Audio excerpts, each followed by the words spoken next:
Hello, and welcome to Dan Really Likes Wine, presented by Pick and Pay, and welcome to a really special week because this week my guest is as famous, as successful, as absolutely awesome a South African export as this country can lay claim to. Now, when we think about great South African exports, we tend to think of Elon Musk or Trevor Noah, Charlize Theron, Princess Charlene, possibly some of the sports guys, Cheslin Kolbe terrorizing French people twice his size, or Percy Towell lighting up the football field for Brighton.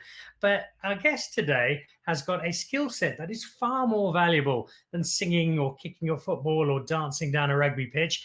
He is not just one of South Africa's, but one of the world's finest sommeliers, and we've exported him to that great home of South Africans abroad, London, where he finds himself as the head sommelier at a restaurant called Core, in between judging all manner of events and wine competitions, and generally spreading the good word about South African wine. His name is Gareth Ferreira. You might have bumped into him if you ate at the Saxon a certain number of years ago. He's got a wonderful story, and today he shares it with us. Gareth, welcome to Dan Really Likes Wine. Hi, Dan. Thanks for having me. Lovely to have you on. Lovely to have a South African to celebrate in our industry.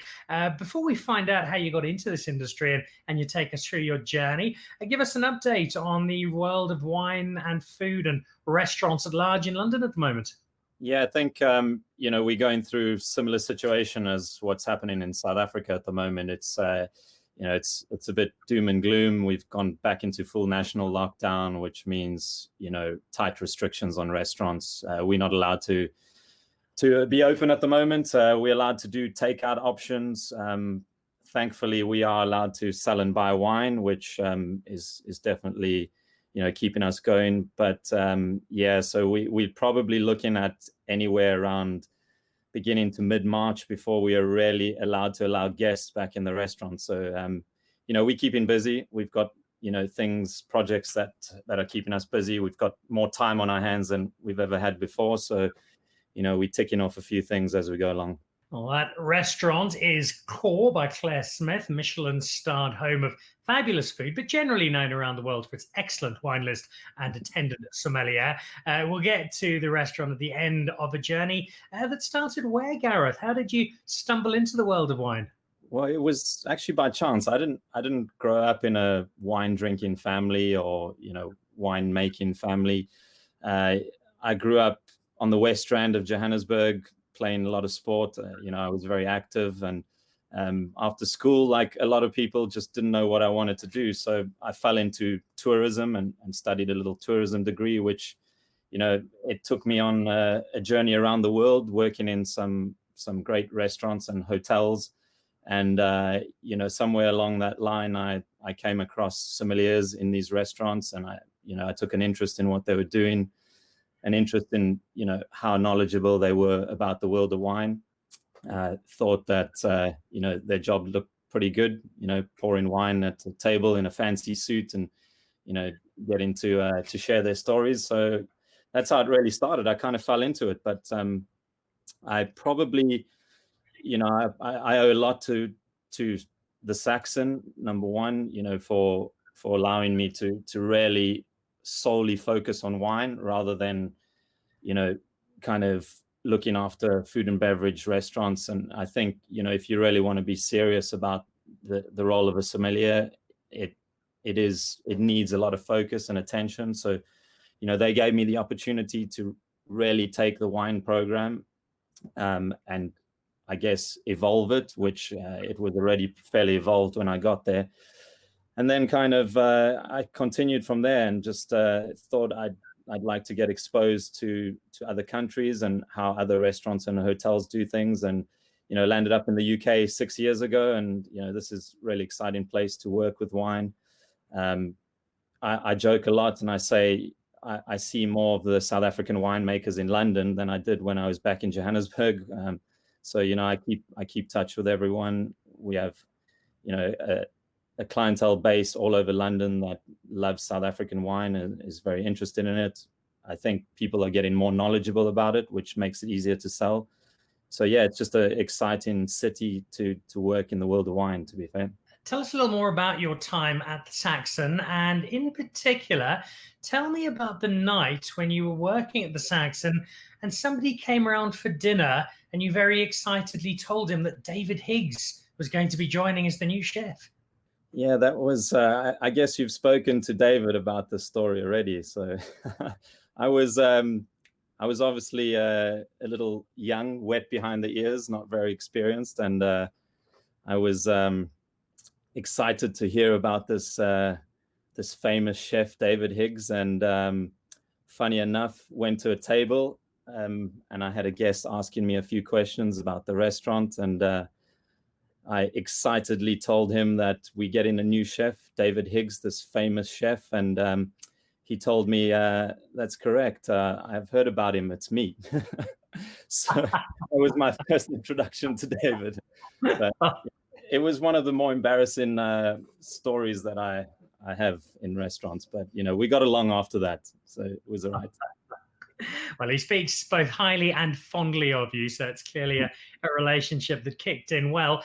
On the list of celebrities that were at the Saxon, David's probably the bottom of the list in terms of vaguely well-known people. Who were some of the really cool people you got to serve wine to and talk to wine about? And was there anyone who surprised you with just how interested in or knowledgeable about wine they were? I mean, we were so lucky there. We had a lot of celebrities come over, and especially with concerts that were happening. And, at the time of the 2010 Soccer World Cup, I was at the Saxon as well. And, that was probably the time we saw most of the celebrities come through, Bill Clinton and a number of different celebrities, from Kevin Spacey to Will Smith, David Beckham, Prince Harry and Prince William. So, they were, most of them pretty interested in wine. I know David Beckham, and to be fair, I know him quite well from serving him at Core fairly often, and he's really interested in wine and quite knowledgeable about it, and drinks some good stuff. So I usually have some good wine conversations with him. And he speaks very highly of you as well. Every time I bump into him, Gareth, he gets to spend time with you now at your restaurant, and it's a restaurant you've slotted into, obviously with great success. Tell us a bit more about not just Core itself, but about the remarkable woman behind it. Yeah, so Core is basically the debut restaurant of Chef Clare Smyth, who spent many years running the 3-star kitchen of restaurant Gordon Ramsay, Gordon's flagship restaurant. So, she also worked under Alain Ducasse and Thomas Keller. So, she spent the last 25 years in 3 Michelin-star kitchens. And I guess a few years back, she was looking, to step away from restaurant Gordon Ramsay and open her own restaurant, which on the 1st of August 2017, we opened the doors to Core by Clare Smyth in Notting Hill. Thankfully, we kicked things off going 1,000 miles an hour, and things went really well. In 2018, we went straight into the Michelin Guide with 2 stars. Claire got 10 out of 10 in the Good Food Guide. And also achieved 5 AA rosettes. So, the 3 guides that we have in the UK, we've maxed out 2 of them and received 2 Michelin stars in the Michelin Guide. So, we can't complain with the way things have gone in the last 3.5 years. Of course, hasn't been great in the last 8-9 months, but,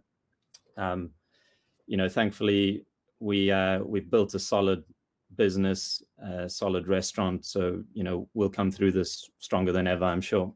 Well, you have a remarkable woman at the helm. You also have a remarkable woman responsible for what is in your glass, because we're not just talking about wine, we're drinking some as well.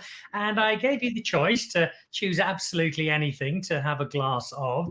And I'm delighted that you've opted for an incredible American who calls Grayton home, whose life is a movie script already for reasons both good and bad. She's currently bouncing back from a particular bout of misfortune. Why the wine of Samantha O'Keefe and Lismore? I'm a huge fan of Syrah in general. And I love the wines from the Northern Rhone, from Côte-Rôtie and Hermitage. I think some of my absolute favorite wines are from these regions. And I think over the last few years, Syrahs from the New World countries, such as South Africa, US, Australia, have started producing wines that rival these regions. And I think in terms of the style of the estate Syrah from Lismore, it's low alcohol, whole bunch, or 50% whole bunch fermentation. It's got all the great characteristics that you expect from high quality Syrah. It drinks well. I'm drinking the 2018 vintage. It drinks well after a couple of years, but I think you have an older vintage and, a wine that you can put in your cellar for 10, 15, 20 years, if you like. There's so much elegance in the wine. It's just everything that I want in a glass of Syrah. Lismore Estate Reserve, it has it. So it is one of my favorite wines to drink. Samantha is one of my favorite winemakers, and it's a wine that I serve a lot of in the restaurant as well, and always get incredible feedback from. Which I'm not surprised by. I think she took people, perhaps even herself, a little by a surprise ever so slightly. We knew her for a white wine initially, and gee, she made it well. And there was an eyebrow or two raised. You can make red wine, and then she pulled off this Syrah, and it's got a claim all over the place. Very glad to see it on your wine list. How much South African wine sits on the list at Core, and how popular is it with your guests? We've been a London-based restaurant in Notting Hill. We have a very classic type of clientele. So we sell a hell of a lot of Burgundy, Bordeaux, Italy. But I think in general, I mentioned earlier, the knowledge of South Africa and South African wine is becoming more and more. And I think, a lot of people in the UK visited South Africa and visited the winelands. They obviously have great experiences, and they come back to the UK and they share those experiences. But we list about 40 to 50 references of South African wine. So, for a London restaurant, it's a significant amount of South African wine. We sell a good amount, I think, partly because I'm on the floor, and most of the time the conversation kicks off with where am I from? And when I mention South Africa, it's a natural progression for the guests to say, oh, well, we visited South Africa, we tried some great wines, maybe you can recommend something, or let's try something new. So that helps sell a lot of it. But I speak to my friends all over London, and French sommeliers, Spanish sommeliers, Italians, and in general, everyone is becoming much more aware of the great wines that are South Africa producing. And I think Wines of South Africa do an incredible job of marketing South African wines in the UK. There's a lot of great ambassadors here. We mentioned our friend Greg Sherwood, but going further from him, there's a lot of people that champion South African wines. We know Tim Atkin, Roger Jones, who's a great chef, and he speaks very highly of South African wines. So the message is out there that these wines are incredible. And the great thing, in London with very expensive wine lists in restaurants generally, South African wines just fall in such a great price point that, it achieves so much more than, the price point that they're on the list for. I get the sense that over the better part of the last year, shall we say, the only real benefit for a wine industry that has been under siege here in South Africa has been the amount of support we've garnered around the world. And while some of it might have been out of sympathy, people who've been buying wine because they want to help South Africa have discovered that they've actually got far better wine than they might have been anticipating. Is that the case in London? Is it has the South African wine story taken a big step forward over the course of the last year? Hugely so. I think you mentioned the last year, and I think people have been aware here of the alcohol ban in South Africa. So they've, taken the extra step to support that. But I think, I've been here 6 years, and in the last 6 years, the rise of South African wine in the UK has been, incredible. And, every year we do the New Wave South Africa tasting that comes to London, and the growth of that is just insane. I remember going 3 years ago, and there was 250 trade tasters in going to New Wave South Africa, and I know in 2019 they had to close the doors at one stage. There were over 1,000 people registered, and they just didn't have enough space for everyone to taste. So it's caught on. People are definitely aware. But I think in the last year, of course, with everything going on and the alcohol bans, I think people have made an extra effort. What about the particular successes of South African wine? If you talk to Jo Waring at Wines of South Africa, she'll tell you that one of the challenges is pinpointing the South African wine story, because we do make so much wine and we make so much of it so well. I know that she particularly looks at Chenin Blanc. There are other people who still feel that Pinotage as our grape is the one that should lead the charge. You speak to Greg Sherwood, it's any wine ever made by Ian Nadir. So the different categories. What do you feel is leading the South African charge? Yeah, you do find Chenin Blanc is definitely the varietal that's taken off here. And again, the knowledge that we have Chenin Blanc that competes with any other Chenin Blanc around the world is, people are aware of that. So I would definitely say, old vine Chenin Blanc from a lot of different producers. One thing I can definitely sort of mention or have seen over the last 6 years is that guests here no longer only know a grape variety, but they're becoming more and more aware of producers themselves.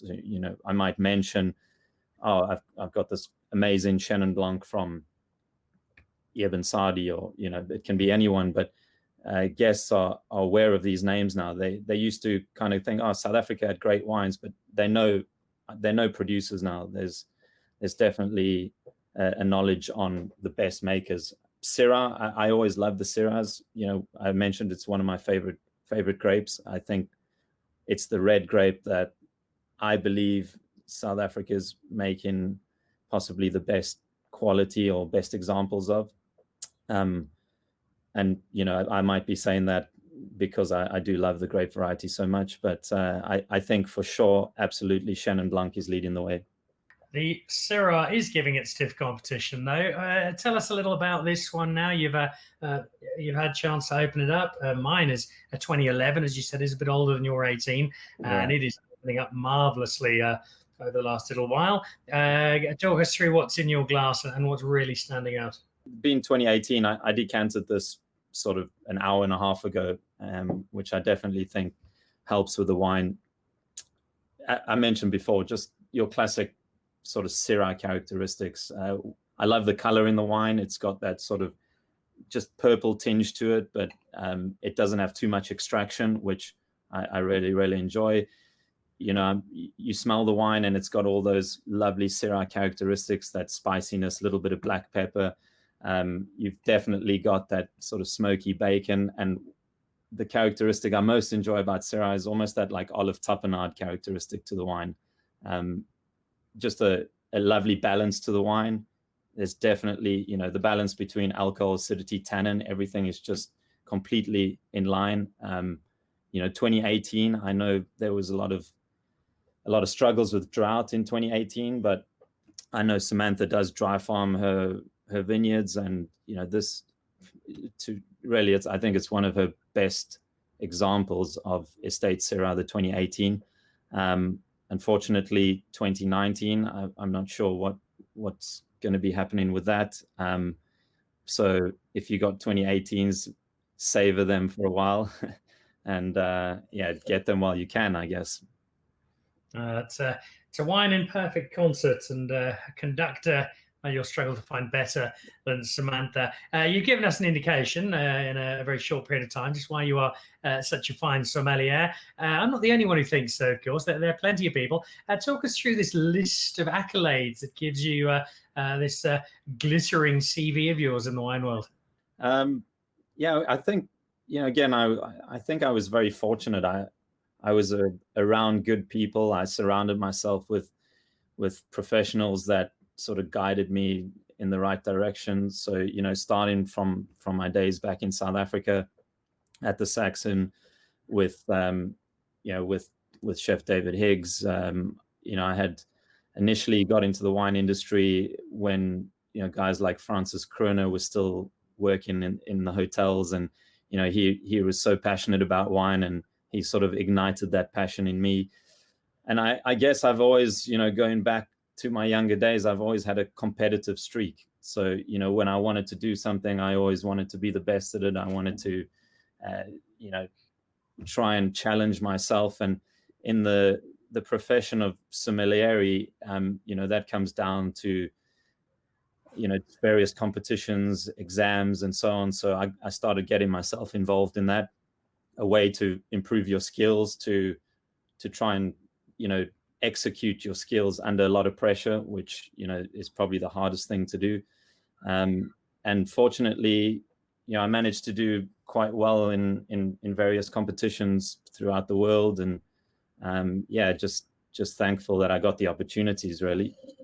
He's a modest man, is Mr. Ferreira. Do a quick Google search, but give yourself about an hour or so and make sure you've got plenty of data. If somebody's watching this and they think, you know what, this sounds like a pretty cool job. You get to hang out with David Beckham and wear awesome suits and drink wine all day. I think I'd like to become a sommelier. What for you is the key to getting the job right? And what are the big things to avoid when you are becoming a sommelier, other than drinking half the cellar before lunch? Well, I think that the key thing is to surround yourself with the right people, like-minded people who are going to help you. But, you know, a sommelier is a fantastic profession. I think it's a profession that needs to be looked at more seriously. I think that it is a lot harder than what a lot of people see. So, you know, you see us running around in fancy suits and tasting wine on the floor and recommending wines. But, you know, back of house, there's a lot of work to do. There's a lot of things involved in cellar management. We essentially run a business within a business in the restaurant. So financially, we need to know what's going on, costings, working with suppliers. So, you know, that takes up a lot of time. But it's also, it's part of the job that, you know, you get to develop different skills other than tasting and selling wine. You get to develop business skills and an understanding of the restaurant that you work in. So, you know, it takes a lot of commitment, a lot of dedication, you know, hours and hours and hours and hours in books and websites and reading and tasting. So you do need to sacrifice a lot of things to get to the top, I guess. But, you know, it's all very rewarding, very rewarding. Which reminds me, I have WSET 3 exams coming up next month. I need to go and do a little bit of studying. Before I get to the books and before I say goodbye to you, part of the very cool side of the job is drinking some extraordinary wine. You've been doing that for some time now. Is it possible to pick one bottle, maybe not just for the wine itself, but possibly the occasion which prompted said wine being drunk, that really leaps to the top of the list of amazing wine you've had in your sommelier career? Well, I think to touch on the previous question just briefly, you know, one of the greatest perks of the industry is just the people you meet.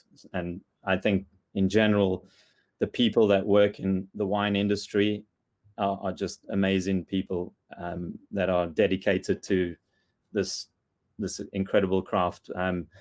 If I have to choose one wine, one experience, to be fair, it's a question that I hate being asked because it is a difficult one to answer.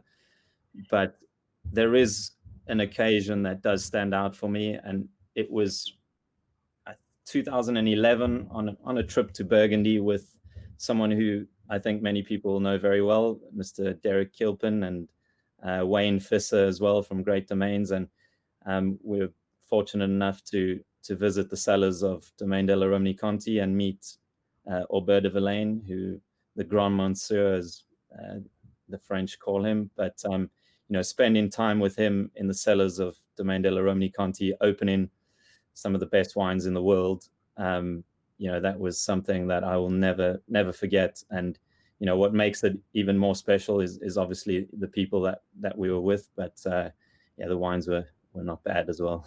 I think South Africans watching this would just open any bottle if they get their hands on it. But a bottle of Conti in the cellar itself sounds absolutely amazing. It's almost a perfect way to wrap up. But I do have one final question before we let you get back to your day's work. And that's to ask you about South Africa. Do you miss South Africa? Do you get home much? And do you think we'd ever see a return to South Africa for Gareth Ferreira? Yeah, I mean, I'm South African at heart. I'm very patriotic. I love the country. I love everything about it. I definitely am not going to start supporting any other sports teams anytime soon, so we don't have to worry about that. But I try to get home at least once a year to visit friends, family, get down to the winelands, and just relax a little bit. I do love the industry in the UK and in London. It's such an exciting place to work in wine, and I'll never rule out the return to South Africa. But I also think that some ambassadors for the country in other parts of the world is necessary as well. So I'm hopefully fulfilling that right now. But yeah, we'll see in the future. And a fine ambassador you are. Charlize Theron, Trevor Noah, Dave Matthews, Gareth Ferreira. They all fit nice and easily into that list of great South African support. Gareth, thank you so much for the time. I haven't been to Core yet, but as soon as I get back to London for work or to see family over there, I'll be dropping in at Notting Hill and come and have a glass of wine with you in person. Until then, keep doing the fantastic job you are supporting South African wine. Get plenty of it out there, and give our best regards to David Beckham. I will do. And thanks so much for having me. It's been an absolute pleasure. I love watching the show, following what you do, and hopefully I'll be back in South Africa to share a glass with you in person as well. Anytime you're in London, you're welcome to stop by. Fantastic. Look forward to it. That is Gareth Ferreira, not just one of the great sommeliers of South Africa, one of the great sommeliers of the world, as assorted competitions have shown, and someone who now calls Notting Hill home with Core by Clare Smyth, running the wine business. Terrific South African, doing wonders for our industry over in the UK. And gee, do we need it at the moment. Thank you for joining us on Dan Really Likes Wine, presented by Pick n Pay. Back again with another episode next week. And don't forget, live tastings every Monday and Thursday, 5 o'clock South African time. We might be able to buy South African wine. It's not going to stop us celebrating it. Cheers.